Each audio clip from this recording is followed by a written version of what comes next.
Boa noite, gente! Está começando mais um Pode Contar! E aí, Kayla, sentiu saudade? Muito, Sofia. Nossa, Parece que demorou mais pra chegar essa semana, hein? demais. Mas essa semana a gente teve umas gravações, né? É. A gente fez uma coisinha especial que logo a gente vai soltar pra eles, né?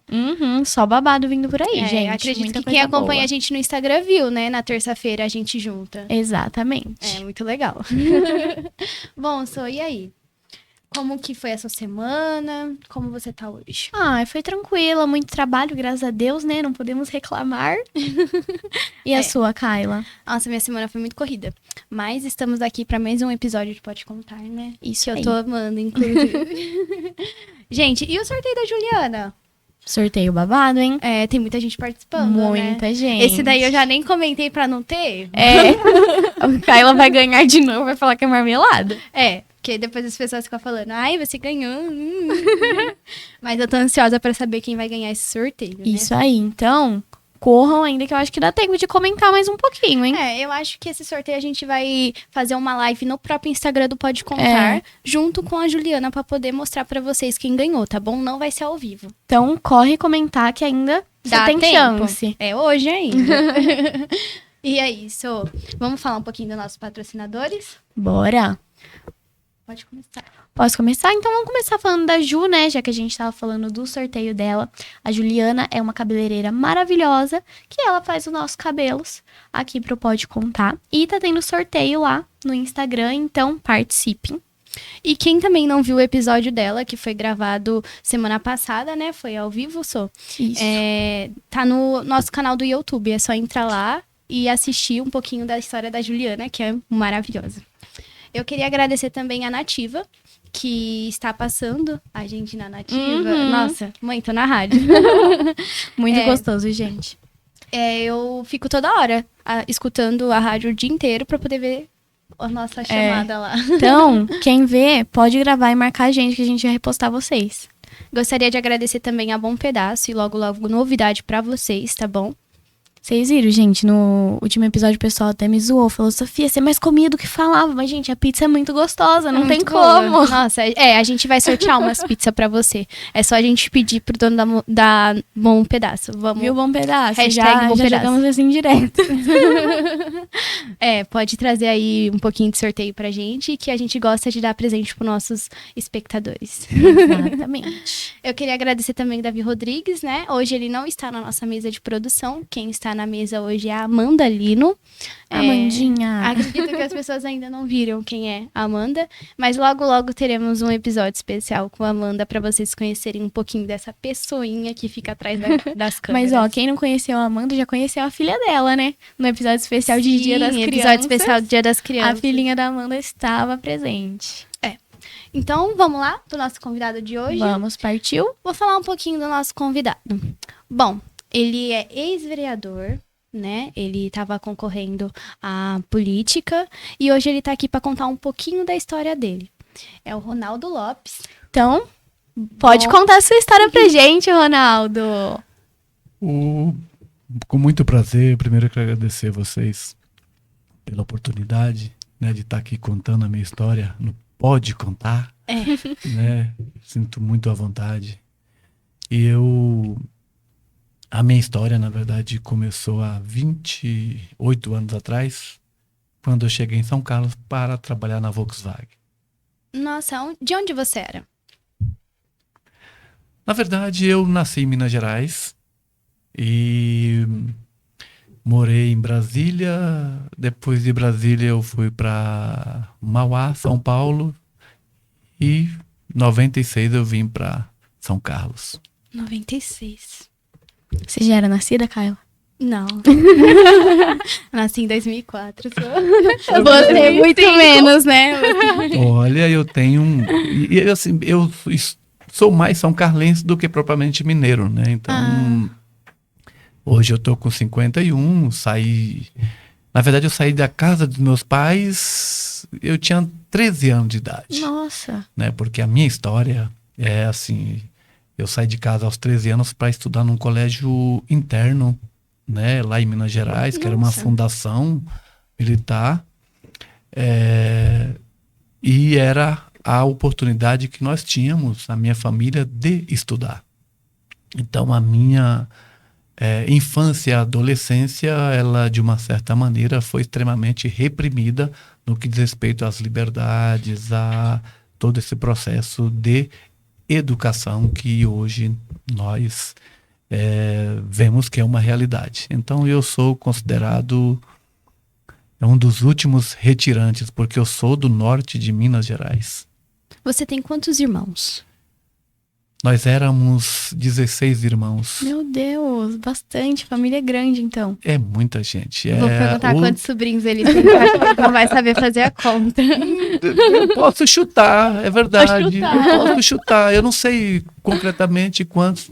Nós éramos 16 irmãos. Eu perdi um irmão meu na pandemia, né? Infelizmente, uma outra, a minha irmã mais velha, faz 2 anos, quase 2 anos que faleceu. E um outro irmão mais velho que eu não conhecia. Então, essa é o resumo dos irmãos, né, que eu tenho. Hoje nós somos em 13. E assim, graças a Deus, todos Muito bem. muito bem unidos, né? Sem família grande. Tem menos problema na minha avaliação do que famílias reduzidas. Eu acho que casa cheia é muito É bom, gostoso, né? É muito gostoso. Hoje em dia a gente não vê tanto isso, mas aquele negócio de churrascão de domingo com a família toda reunida na casa de vó é Exatamente. muito bom. Querem saber quantos sobrinhos? Eu quero. Ele tá contando. Não posso contar. Eu, sinceramente, eu não.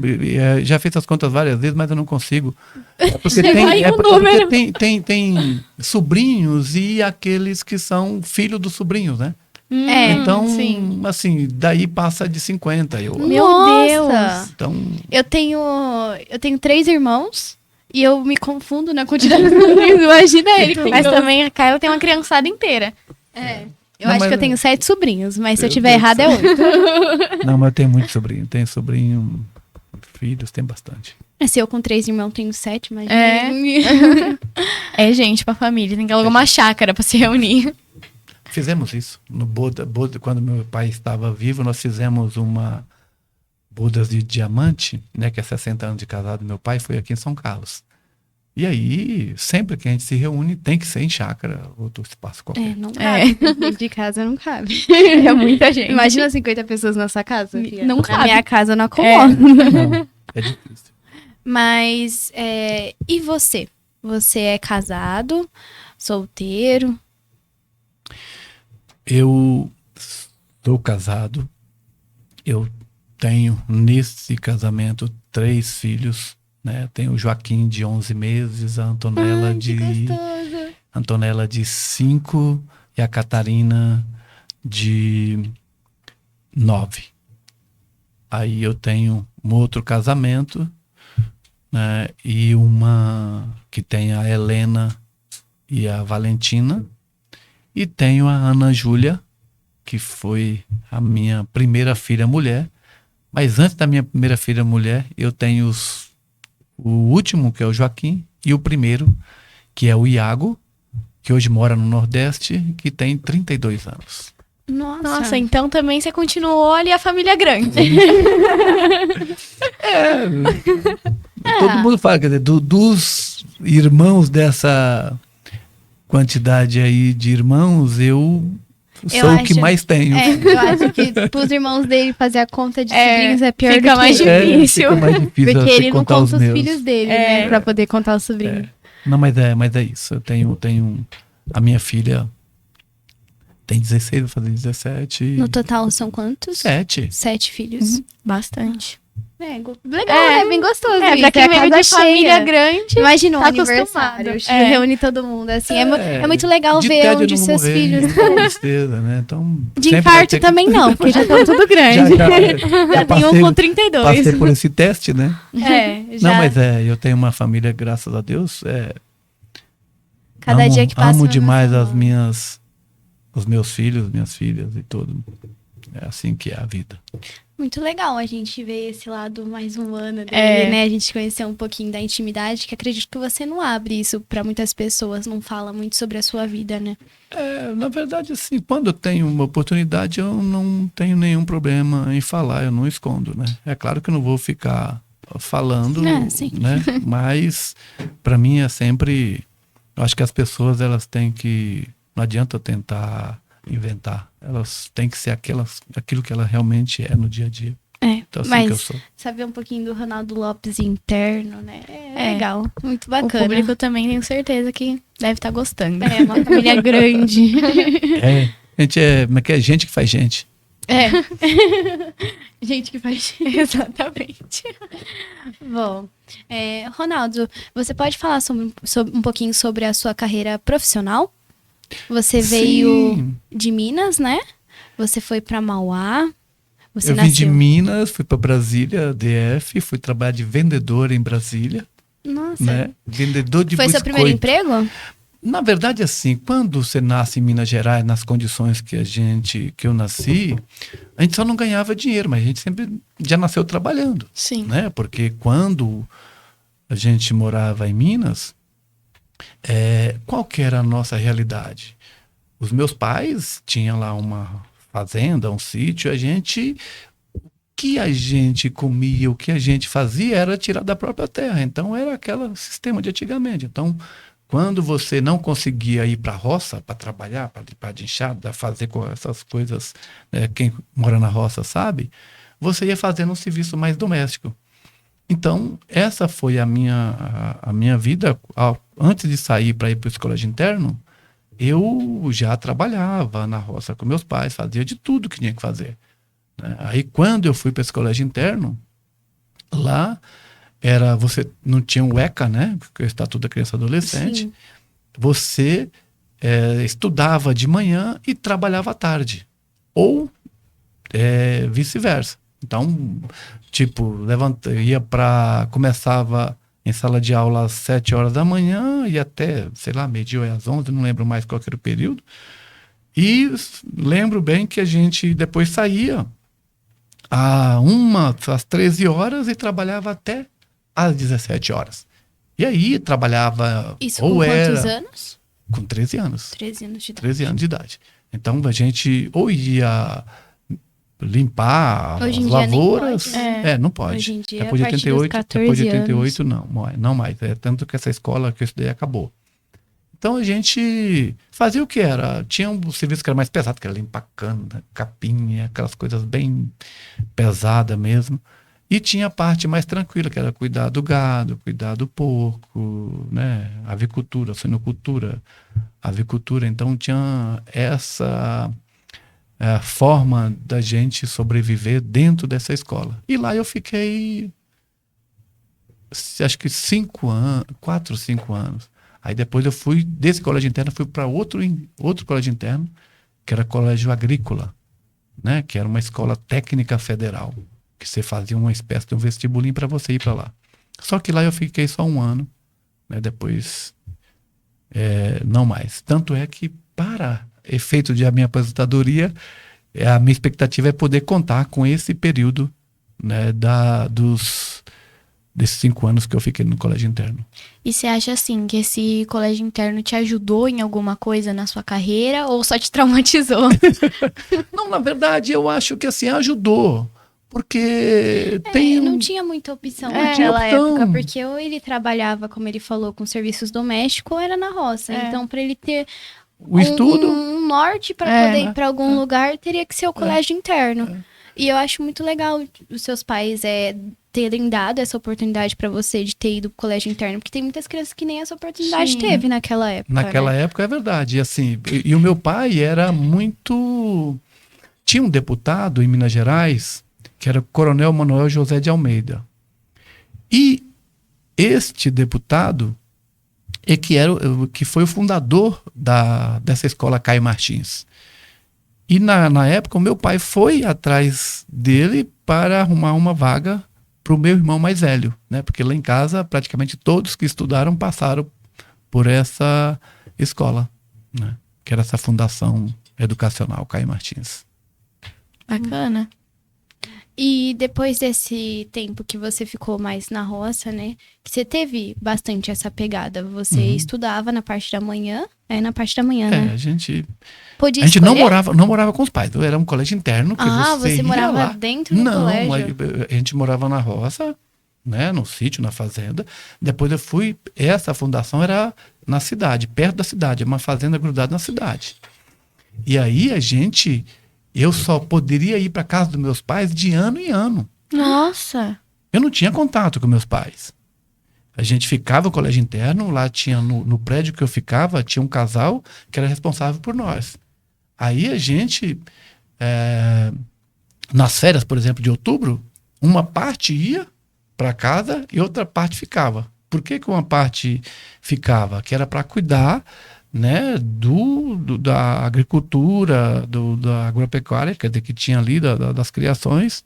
Então não poderia todo mundo sair de férias. Sim. Então o período nosso era assim. Aí a gente só ia uma vez por ano para casa. E você acha que isso que você vivenciou quando você era criança influenciou no José Lopes de hoje? O que isso ajuda? Ronaldo Lopes. Desculpa. Sem problema, tá tudo José certo. e Maria. José Maria, tá tudo certo. Perdão, Ronaldo Lopes. Então, eu acho que não muito, sabe? Porque eu entendo que ou você... essa questão política, essa questão de você brigar por justiça, porque é isso que eu sempre fiz, ou você nasce ou você não nasce. Né? Independente do espaço. É claro que se eu tivesse nascido em outro espaço, em outro ambiente, né? Se eu tivesse tido a condição de concluir uma universidade, se eu tiver, com certeza a minha atuação, a minha condição seria outra.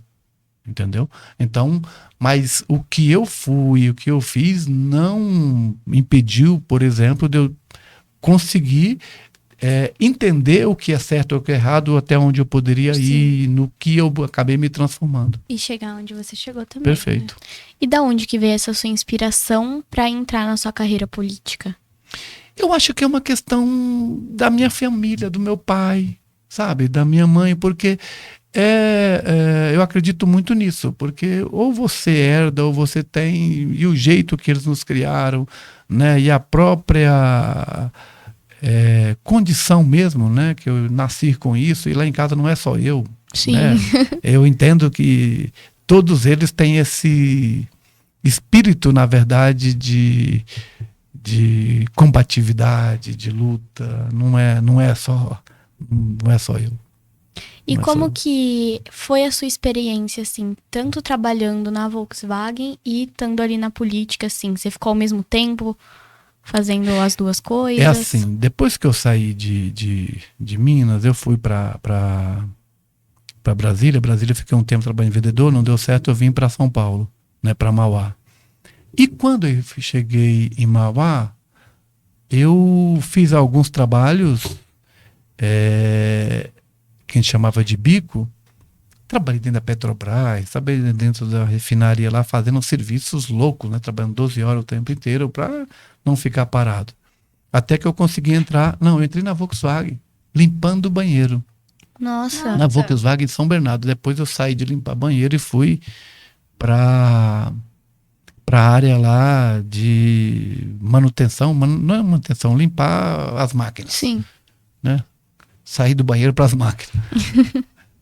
E aí, de lá eu fui para a Brosol. Né? A Brosol era uma metalúrgica que ficava em Riacho Grande, que fornecia peça para a Volkswagen, para as montadoras. E lá foi, de fato, a minha primeira experiência política, sindical e também partidária. Foi lá que eu conheci o Grana, a Luci, finada Luci, o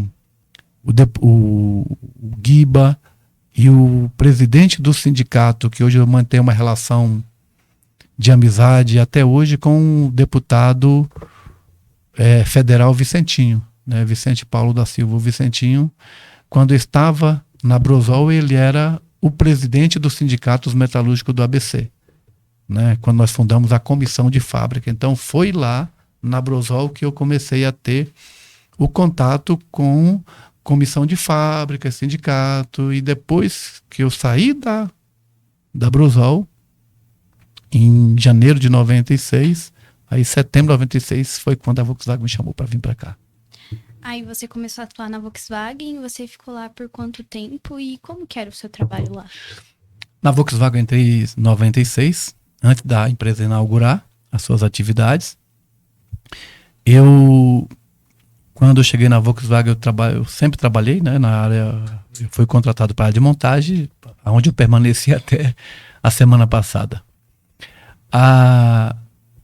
Eu trabalhava na Volks e nós começamos, eu fazendo a comparação de como era a Volks aqui com a realidade lá em São Bernardo, eu percebi que o sindicato aqui não era a mesma coisa que o sindicato de lá. Então foi aí que nós começamos. Entendi. E quando você estava atuando dentro da Volkswagen, foi quando você começou a se candidatar?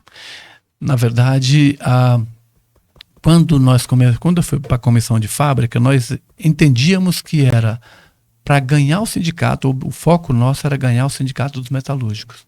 E para ganhar o sindicato dos metalúrgicos, nós entendíamos que era necessário termos uma relação mais próxima com a sociedade.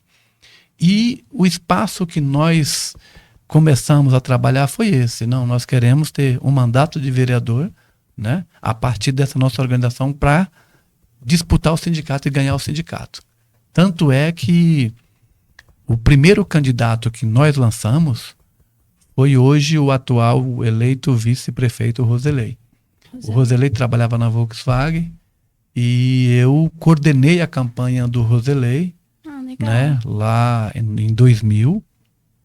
E o Roselei, só que o Roselei, ao invés de entrar na disputa, na pauta dos metalúrgicos, ele só falava mais Santa Teodóxia e tal, né, que ele é de Santa Teodóxia. E aí não rolou muito, né, nós tivemos uma votação que não foi possível entrar naquele momento. Na época, né? Em 2000. Aí em 2004, o companheiro Sidão, né, que era da comissão de fábrica, quis sair candidato, aí eu coordenei a campanha do Sidão. Aí nesse momento, nós já tivemos... Todas essas pessoas eram da Volkswagen? Da Volkswagen. Que queriam... ir para a política partidária. Entendi. E no total eram mais ou menos quantas pessoas? Que trabalhavam? Que queriam entrar nesse ramo. Não. Que entrar, na verdade, você tinha que... Na verdade, não tinha ninguém. Você fazia um debate, né? Que era a necessidade de um projeto que a gente tinha. Então, não tinha, assim... uma vontade individual sobressaindo sobre o projeto do todo, o projeto político. Então, aí foi o Roselei, depois foi o Sidão, em 2004. Aí, por uma falta de acordo, eu acabei saindo candidato em 2008.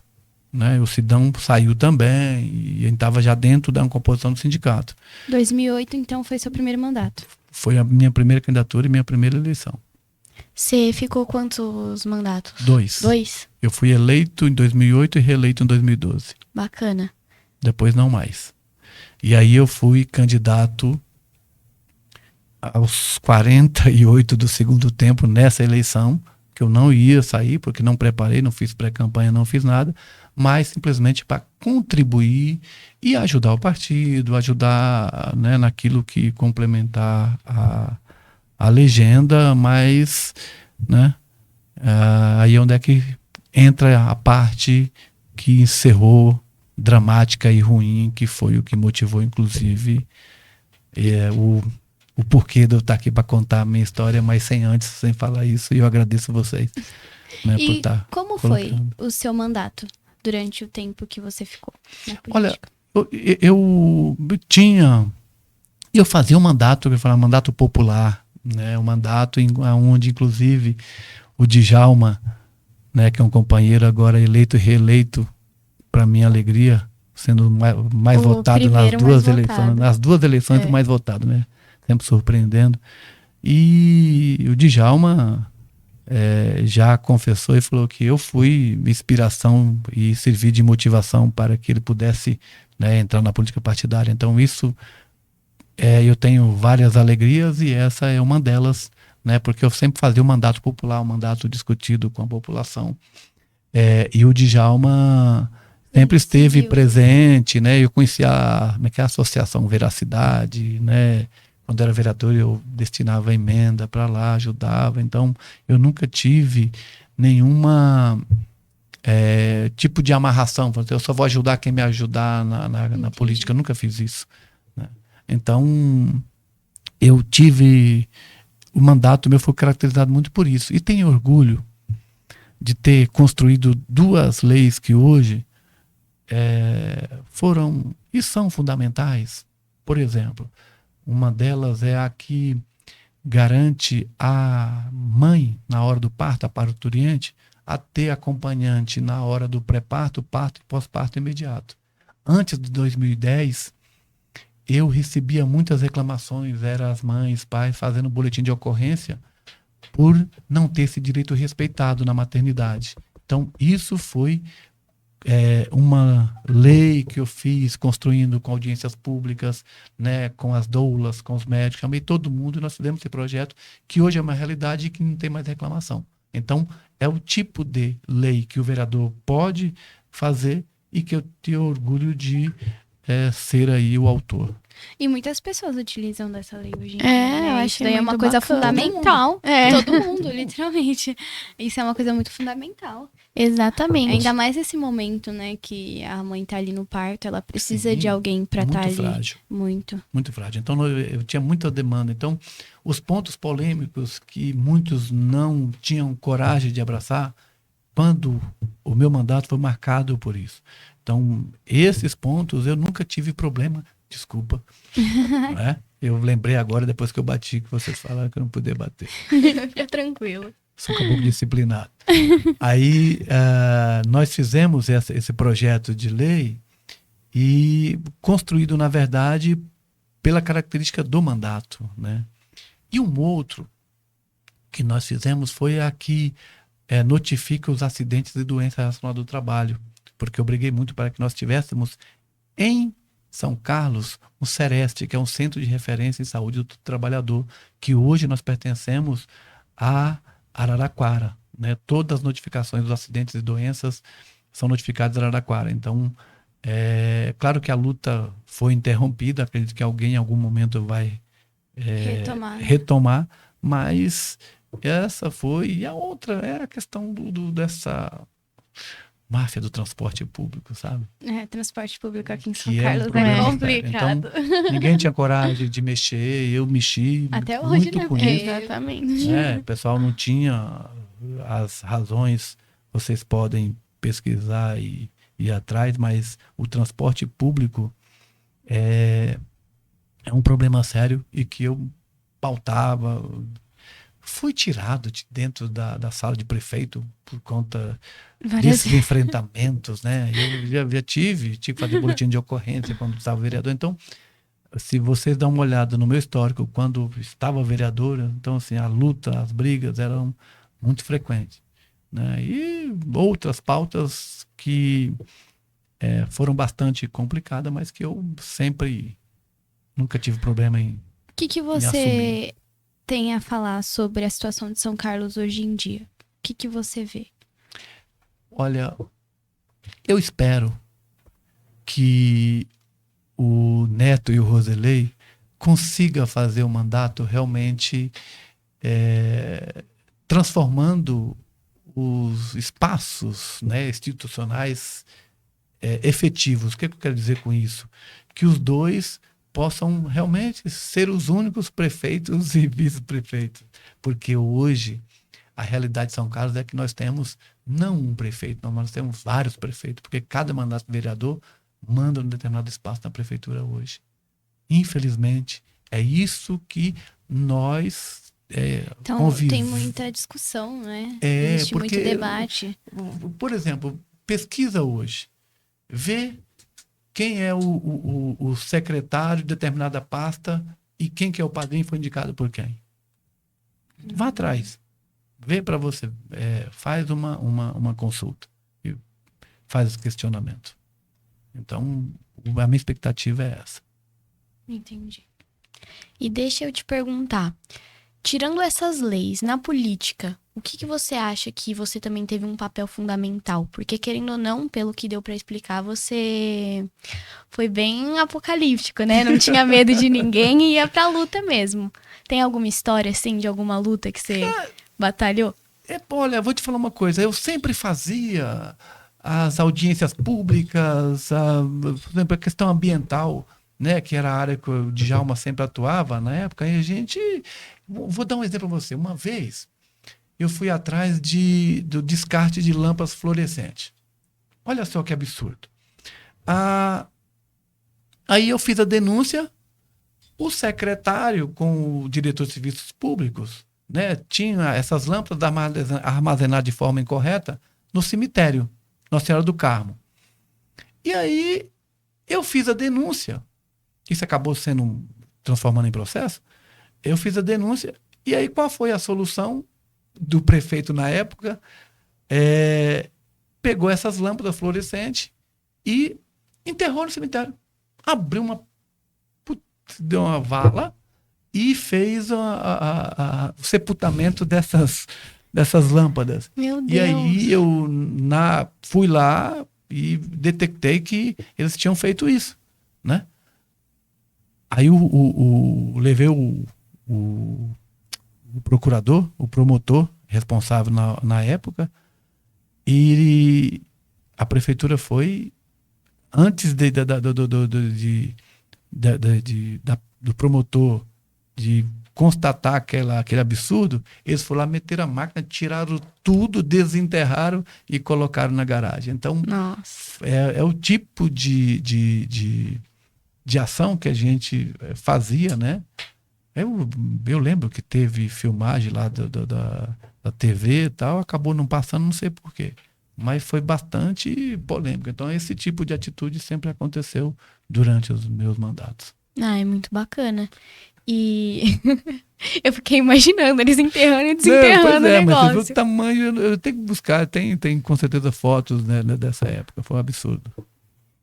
E assim, você, né, tem esse histórico assim, e eu vi que esses dias saiu uma matéria, né, no Primeira São página. Carlos São agora. Carlos agora. Agora também. Isso aí, A gente queria saber melhor. você chegou a ser procurado por algum jornal depois que você foi mandado embora da Volkswagen? A primeira página me procurou, né? E também tem o Ney também me ligou, fazendo contato, né? E assim, eu fui, como eu disse, eu saí candidato para contribuir, e após o retorno, né, das minhas férias para o período eleitoral, eu fui demitido. E eu fui demitido exatamente por conta da minha postura, né, dentro da fábrica, que foi organizar CIPA, comissão de fábrica, né, e depois o sindicato. Então, a minha vida em São Carlos sempre foi essa, de organizar, né, fui fundador da comissão de fábrica, e aí vereador por 2 mandatos, estando funcionário da Volkswagen. Só que teve um problema de disputa interna. Depois que eu saí do mandato de vereador, articulado pelo próprio grupo que estava comigo, eu saí do mandato em 2016 e voltei para dentro da fábrica para estar secretário-geral do sindicato. E por conta desse meu jeito, né, eu sou chato não só com as pessoas que são adversárias políticas, mas também internamente eu acabo cobrando muito. E aí, que dá pra ver que você é uma pessoa que segue o certo, né? Se tá errado, você debate. Aí, por conta disso, eu acabei tendo problema dentro do sindicato, né? Que nós não tínhamos ganhado até então.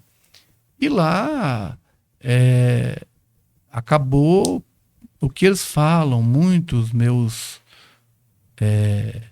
ex-companheiros, é que eu acabo sempre defendendo o certo e às vezes exagerando na forma, né? E eu não imaginava que a forma de cobrança, a forma de lidar fosse suficiente para que os companheiros pudessem me traírem, me rifar e fazer o que fizeram, né? Porque quando eu voltei para o sindicato, na eleição seguinte, eu tive que fazer uma disputa.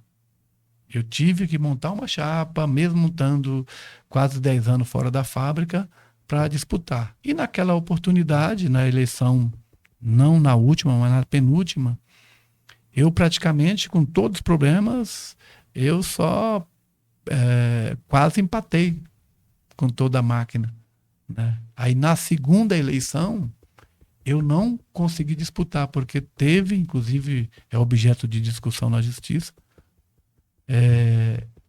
teve uma alteração no estatuto do sindicato que não permitiu que eu disputasse. Então, Nossa. a minha realidade é que o fato de eu estar fazendo uma disputa interna, né, dentro do sindicato, a Volkswagen aproveitou desse momento de divisão e aproximação que ela tem com outro grupo político, né, que fazia a disputa comigo, que agora não pertenço mais ao grupo, que é o quadro funcional da Volkswagen. A partir desse momento é que a fábrica aproveitou e me dispensou. Então, a minha demissão ela foi uma demissão imotivada. A parte do sindicato, o presidente questionou a Volkswagen o porquê dessa minha demissão e eles justificaram. E a justificativa da minha demissão foi por conta que eu fiz aquilo que nós sempre fizemos nas minhas 2 campanhas e também nas campanhas dos nossos candidatos ou deputados ou prefeitos que nós apoiamos. Então, eu fui demitido da Volkswagen por conta disso. Por que eu estou falando que eu fui demitido por uma perseguição política? Né? E a minha demissão foi essa, por conta da justificativa da própria empresa.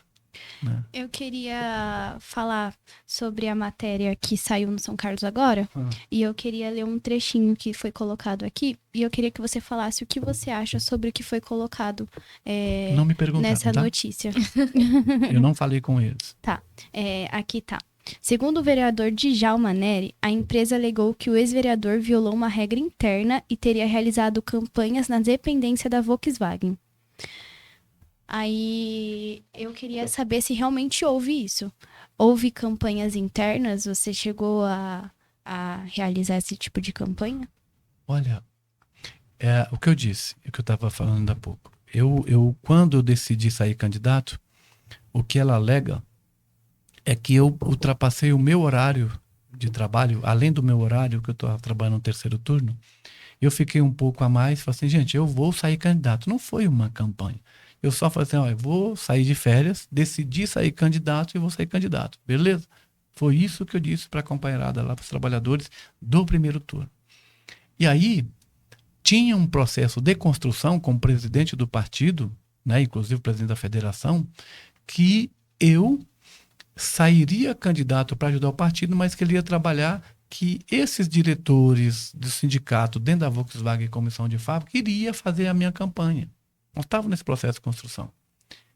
Só que, para mim, estava claro que a forma de fazer campanha seria basicamente a mesma dos anos anteriores.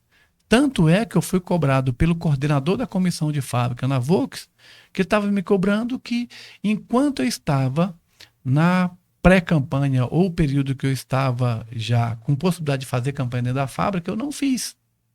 Então, como é que eu poderia ser cobrado pelos meus representantes de não ter feito campanha, se agora, uma semana depois da campanha ter terminado, ser demitido por isso? Sim. Então, sabe... Até porque você não foi chamado a atenção sobre isso. Não teve nenhum esclarecimento. O esclarecimento que eu tive no dia que eu fiquei a mais, a Volkswagen, eu tenho isso documentado, a Volkswagen simplesmente fez o esclarecimento que eu não poderia ficar além das 8 horas da manhã dentro da fábrica, esse tempo que eu estava. Então, o esclarecimento que a Volkswagen me deu foi simplesmente por conta da ultrapassagem do horário que eu fiquei dentro da fábrica. Então, foi isso a justificativa dada para a minha demissão. Então, esse foi o ponto. Não teve nada, por exemplo, eu tinha acabado de ser avaliado anualmente pelo meu desempenho lá dentro, não tinha nada disso. E existe uma indignação, né? Até por conta de ser 28 anos de casa. Você estava durante 28 anos dentro da Volkswagen. E lutando por eles, né? Isso, porque ele fazia parte de um comitê, né? Exatamente. E ele participou de muitos projetos e fundou alguns deles, né? Então foi uma coisa que foi, depois da política, uma coisa injusta, né?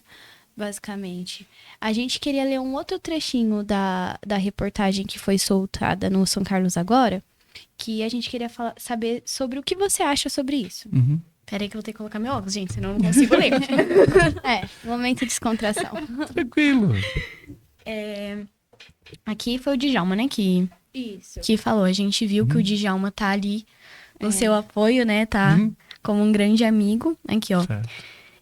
Deixo meu apoio e solidariedade e já quero avisar aos meus pares que vou... Caio, lê que eu não tô conseguindo ler nada.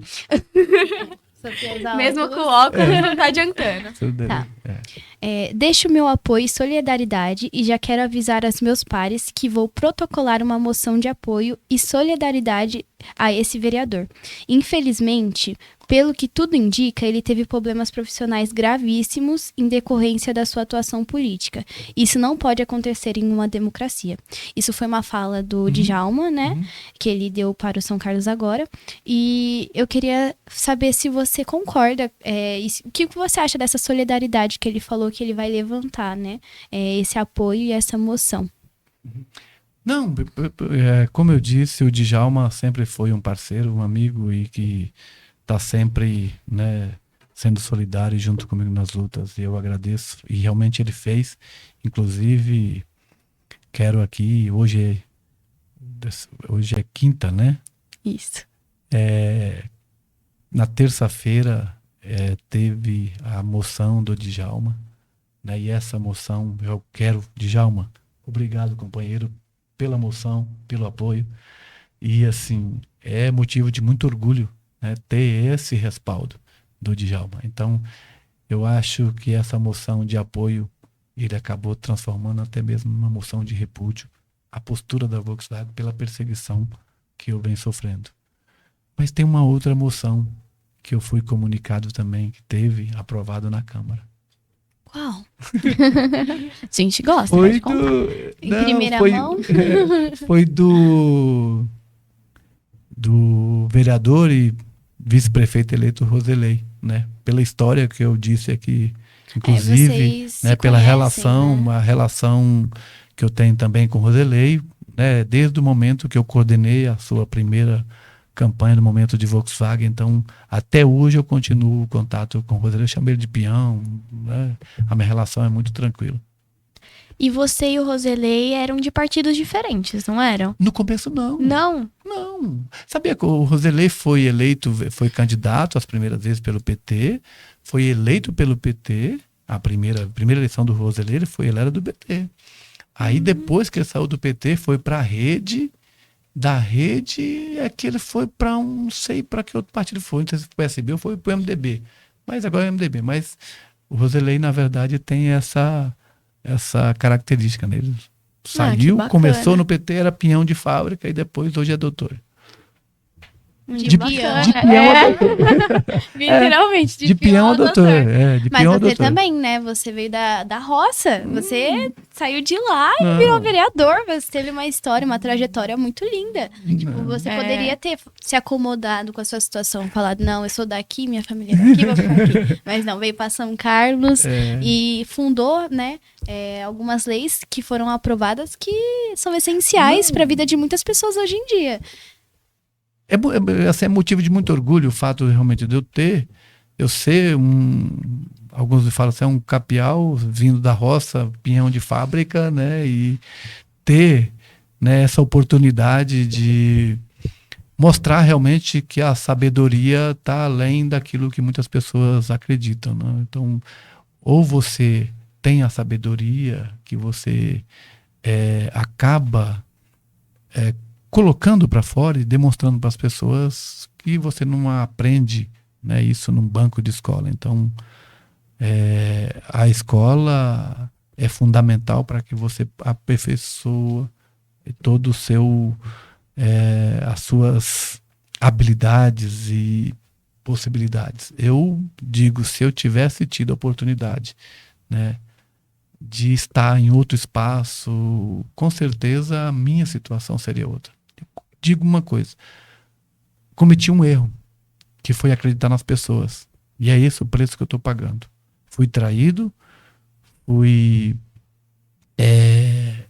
colocado nessa situação por ingenuidade minha e acreditar de fato nas pessoas, porque a eleição mais tranquila que eu tive, que eu teria na minha avaliação por todos, não foi nem 2008, 2012, mas sim 2016.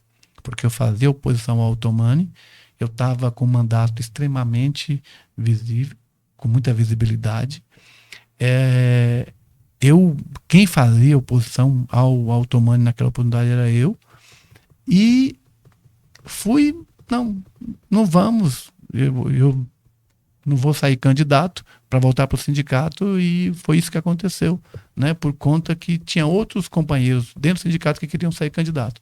Então, por projetos individuais, eu acabei dando essa oportunidade e agora estou, inclusive, fora da categoria. Mas tá bom, Deus sabe o que faz, eu sou muito tranquilo, porque tudo que acontece eu tenho repetido isso. Fiz o que fiz, dei minha vida, lutei pelos trabalhadores, teve período dentro da fábrica que eu fiquei sem férias, porque a fábrica me descontava, toda vez que eu fazia enfrentamento, fazia greve, fazia alguma coisa para a Volks me punia. Nossa. E toda vez que a Volks me punia, era sacrifício da minha família, de todos nós. E assim, só que hoje, tem muita gente que viraram as costas para mim, né? Aquelas pessoas que eu ajudei. Mas eu não tenho problema, porque se eu tivesse feito o que fiz da minha vida dentro da fábrica para ganhar o sindicato, comissão de fábrica, se eu tivesse feito isso esperando algo em troca, talvez eu estaria tentando me matar, decepcionado, coisa do tipo. Mas não, eu fiz porque eu acreditava, e eu peço a Deus sempre para que me dê de fato sabedoria para que eu possa compreender, né, aquilo que é mandado para mim, o que eu tenho que absorver. E agora que você saiu da Volkswagen, teve todo esse rolê assim, você pretende daqui 4 anos se reeleger ou não?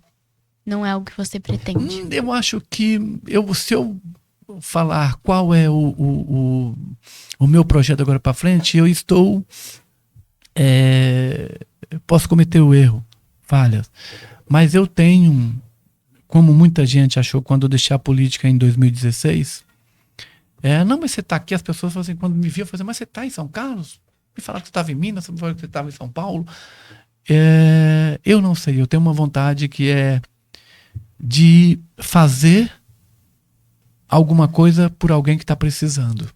Então, Eu acredito que de onde eu vim, Minas Gerais, tem possibilidade de eu estar ajudando as pessoas e fazendo aquilo que eu fiz aqui em São Carlos. Eu considero que aqui em São Carlos, apesar de eu ser mais são carlense do que mineiro, do que qualquer outra coisa, eu dei minha contribuição, ganhamos sindicatos metalúrgicos, tive 2 mandatos, então fiz a minha história e ninguém pode apagar isso. Então, eu não sei o que vai ser, mas se Deus permitir, eu pretendo ir para Minas Gerais, até mesmo se tiver que sair candidato, porque se você está na política, você vai fazer em qualquer lugar. Exatamente. Então, se você se indigna com alguma coisa que está acontecendo com os metalúrgicos, você vai se indignar com qualquer outra profissão ou categoria. sim. Então, se eu tiver oportunidade, se Deus me permitir que eu volte para Minas Gerais, eu acho que essa minha indignação, essa forma de lutar, de fazer a política, jamais vai sair de mim, independente de onde eu estiver. E hoje você se encontra sem um trabalho e também não está dentro da política, né? Hoje você está desligado da Volkswagen e também não está em nenhum cargo político. E como que você se vê a partir de hoje? Como que você imagina que vai ser sua vida a partir de agora? Eu vou ter que me reinventar, vou ter que fazer coisas que, de repente, 28 anos que eu, de uma certa forma, estava cômodo, né? E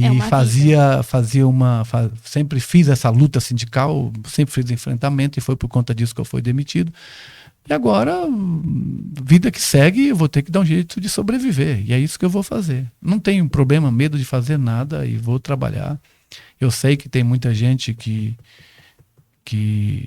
me apoia, tem gente sendo solidário, né, estendendo a mão, e eu acho que o que você planta, você colhe. Eu acho que eu fiz muitos amigos, tem muita gente que é ingrato, mas tem muita gente grata pelo que eu fiz. E a vida é assim. Você não pode temer, e vida que segue. E é muito bacana ver que eles estão lutando por você agora, né? E você vê quem é quem, né? Uns viraram as costas e os outros, que nem o Djalma, o Roselei, estão ali com você.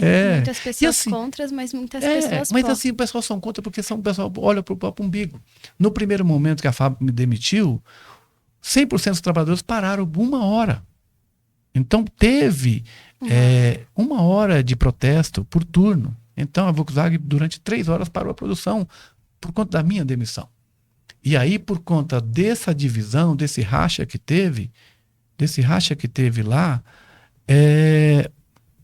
eles começaram, os próprios companheiros que deveriam me defender, o que eles acabaram fazendo? Acabaram permitindo que aquela unidade dos trabalhadores na Volkswagen fosse dissipada.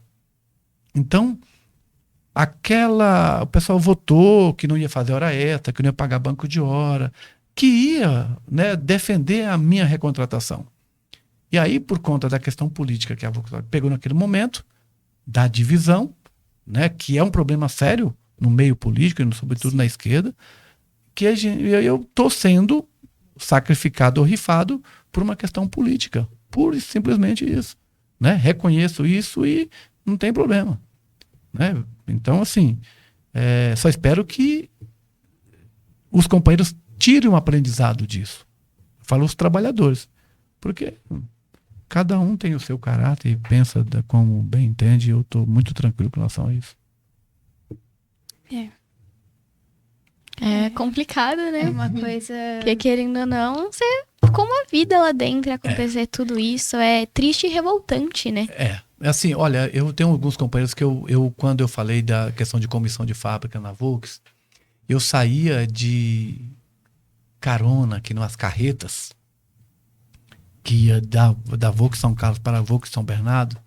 Eu ia dentro de carona, sem a Volkswagen permitir, dando um jeito ali com os colegas que eram os caminhoneiros, para ir até a Volkswagen lá para discutir o estatuto da comissão, para pedir apoio, para a gente se organizar, para chegar o momento de disputar o sindicato em 2010. Então, eu fiz muitas reuniões clandestinas, nas chácaras aqui por perto, na POSP, onde é que tinha a Julieta, Ronaldo Moto, o Ederaldo, como é que é? Então tinha toda uma construção que levou muito tempo. Então, assim, eu estou sendo colocado agora para fora por conta dessa condição colocada.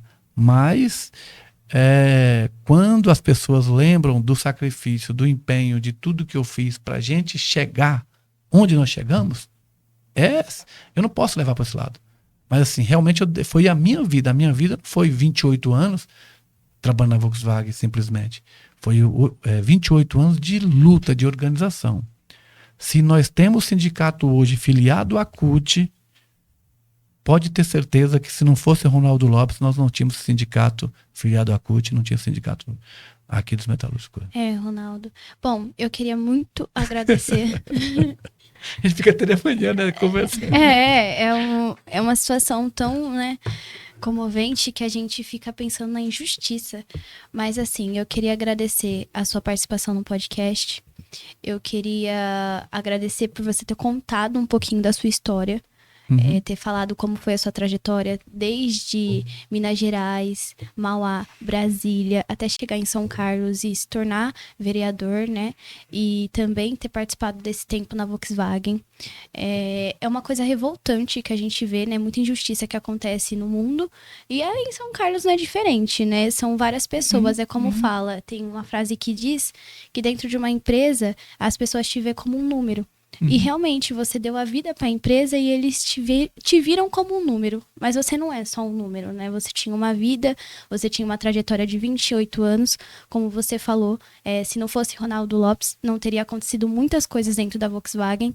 E, assim, eu espero que as pessoas se comovam e que as pessoas entendam o que aconteceu com você e que não haja tanta injustiça quanto houve, porque realmente você vai ter que recomeçar a sua vida do zero, porque você tem uma família, você tem 7 filhos, você tem uma esposa e hoje você vai recomeçar, né?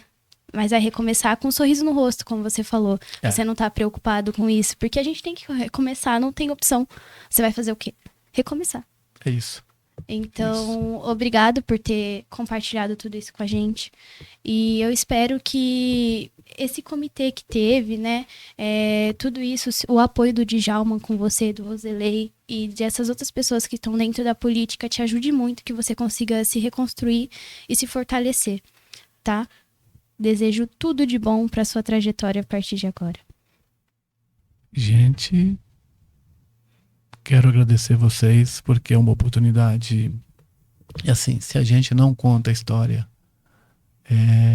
ela cai no esquecimento e ninguém vai lembrar. Exatamente. Né? E é claro que tem muita coisa que vem na cabeça, mas parabéns para vocês e muito obrigado pela sua oportunidade. Espero que vocês cresçam cada vez mais.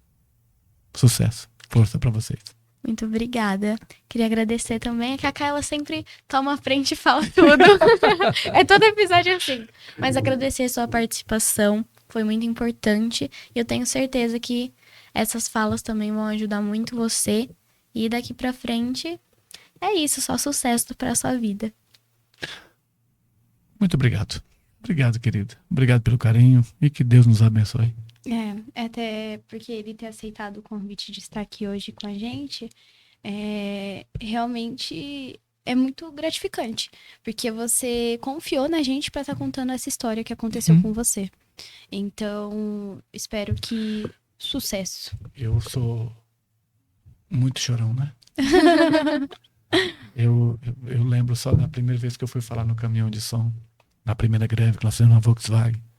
E foi muito emocionante por conta das conquistas, mas assim, quando nós fomos falar, eu falei assim, eu não consegui falar no primeiro momento. E é sempre dessa forma e não muda. Por mais que eu tive 2 mandatos, por mais que eu tenha vivido muitas coisas, mas eu sempre falo, eu faço isso de coração, nunca fiz política com... sabe, só simplesmente com o livro debaixo do braço, ou nunca fiz isso, né? A minha luta sempre foi dessa forma, e assim que eu continuo sendo. Não tirei nenhum proveito, não tirei nenhuma vantagem da política, saí, né? O que eu tenho, o que eu sou, foi tudo construído com a minha força e coragem. Obrigado, fique com Deus. Muito obrigada. Obrigada. Bom, gente, gostaria... Agora vamos chorar também. Claro.